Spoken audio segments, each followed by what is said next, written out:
dia, boa tarde, boa noite, pessoal. A gente vai começar mais uma aula dessas expositivas de Direito Internacional Público.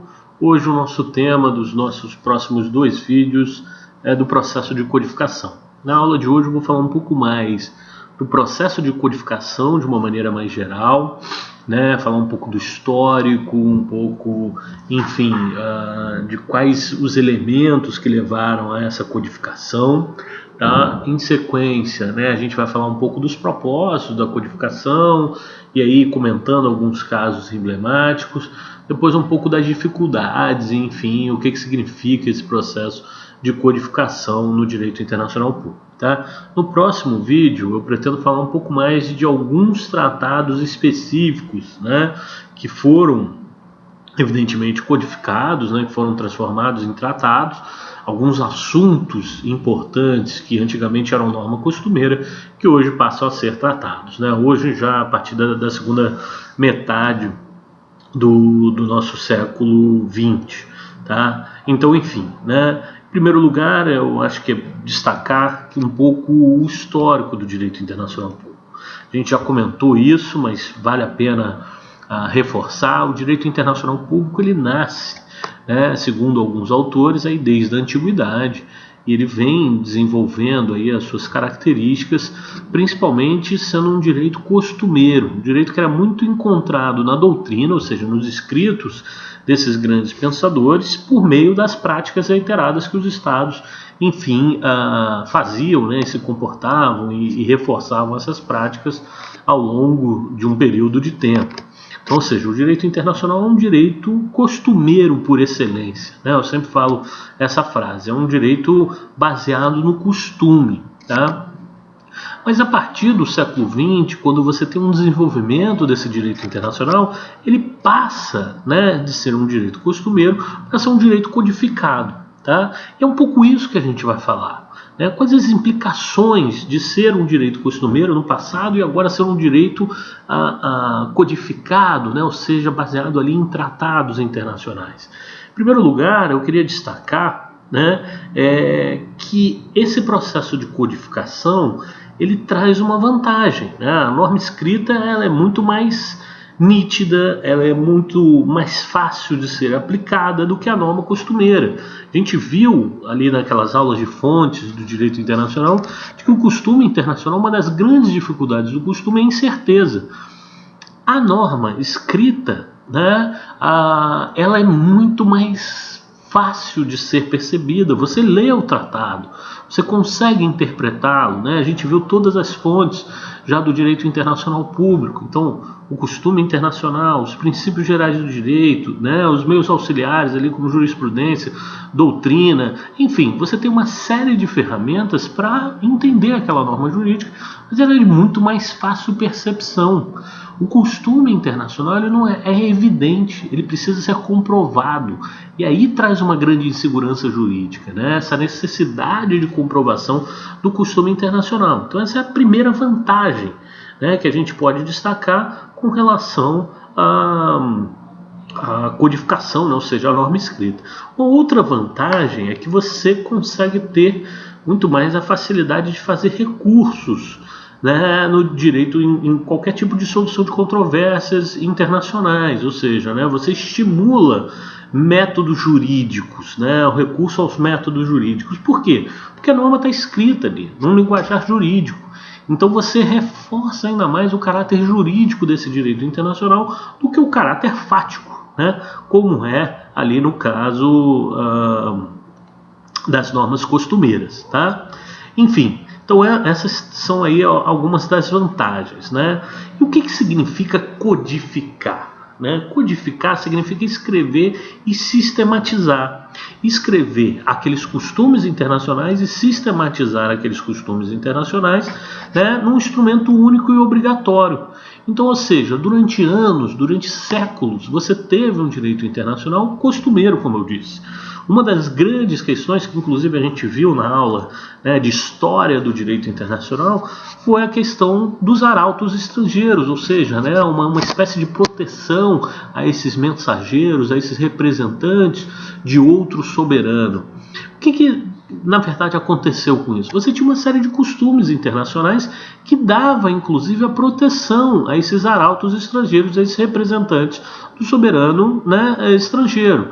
E com isso, essas práticas reiteradas de extraterritorialidade, de não aplicação da jurisdição, enfim, de proteção à integridade física, né, e garantia da inviolabilidade física desse agente diplomático, você teve uma série de costumes internacionais, mas você não tinha um tratado único e sistematizado desses costumes.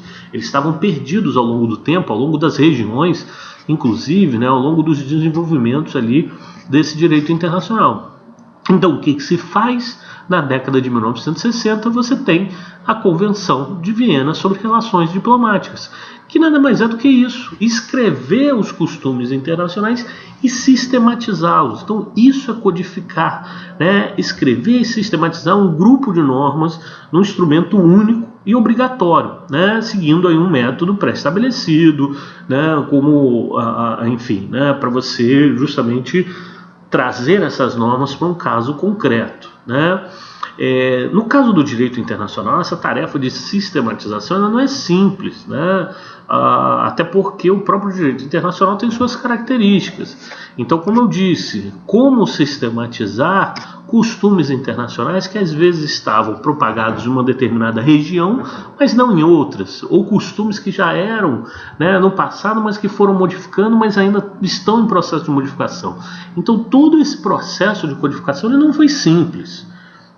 Envolveu muita negociação entre os estados, tá? Envolveu um trabalho das Nações Unidas recém-criadas, inclusive com o objetivo, entre outras coisas, evidentemente, de fazer esse processo de sistematização.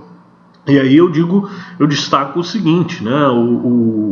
A própria Carta das Nações Unidas, né? Ela traz ali no seu artigo 13, né? Parágrafo 1º, a linha A, que cabe à Assembleia Geral iniciar estudos e fazer recomendações destinados a incentivar o desenvolvimento progressivo do direito internacional e a sua codificação.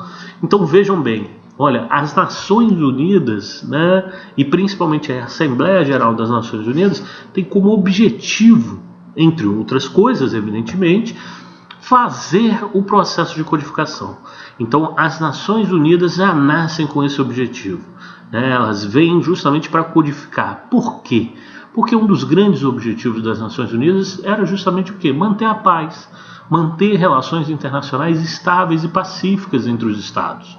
E como a gente mantém relações pacíficas e tranquilas entre os Estados, né? Uma ordem internacional mais equilibrada, mais justa, né? Mais pacífica para os agentes do direito internacional, né, para os sujeitos do direito internacional. Um dos elementos que a gente tem para trazer ordem, para trazer estabilidade, para trazer relações internacionais pacíficas é justamente o fortalecimento do direito internacional. E aí, com o fortalecimento do direito internacional, você tem relações internacionais muito mais previsíveis. Porque você sabe quais são as regras, sabe quais regras serão aplicadas, como elas serão aplicadas. Então, enfim, vejam que os objetivos das Nações Unidas passam também por esse processo de codificação. Se a gente entende a codificação como um processo, né, de escrever e sistematizar as normas, e esse processo vai trazer muito mais segurança jurídica, tá, para o direito internacional, vai trazer muito mais estabilidade para o direito internacional, evidentemente que se torna muito mais estável e desejável, né, para o direito internacional que você tenha um processo de codificação, tá?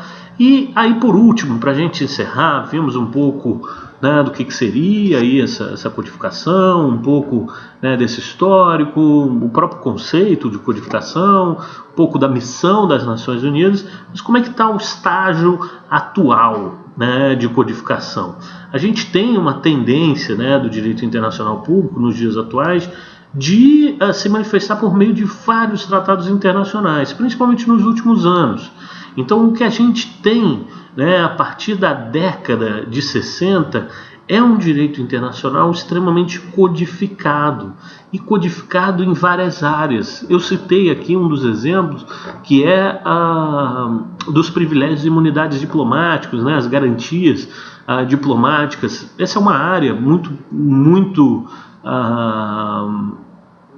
com uma carga histórica muito grande, né, no direito internacional, e que consequentemente foi codificada. Além disso, nós temos outras áreas, como o próprio direito dos tratados, que a gente viu nas últimas aulas, né? A Convenção de Viena de 1969 sobre o direito dos tratados, a Convenção de Viena sobre relações consulares também, né? Um dos grandes exemplos.